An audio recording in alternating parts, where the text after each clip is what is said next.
Website planning. You need to plan the website before designing it. If you are designing a house, you have to do your planning before you design the house. Factors in the designing of the website. The reason for making the website, the target audience, the information that will be on the web pages, the cost to make the website structure, and the wireframe. Website structure. You should be able to group the information into categories, subcategories, and subcategories after you have looked at the requirements for the website. You design your website structure during the planning stages of the website.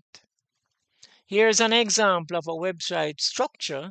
So here we have the home page as the first landing page. Then on this particular website structure, the person would have two categories to select from, right? And the category on the left has two subcategories. The category on the right has two subcategories. And in the subcategories to the left on this branch of the website structure has two more subcategories, right? Wireframe for the web page.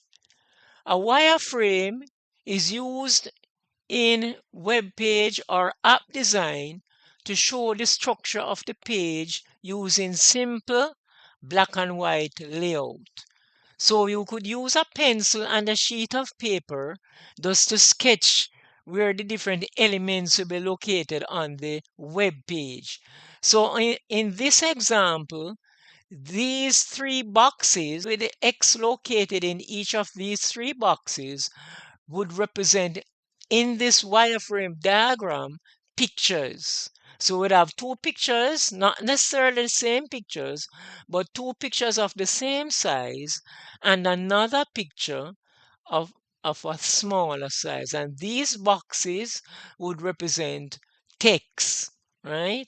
Or they could also represent areas on the side that would be fillable areas, meaning a person could enter, for example, their email or their name.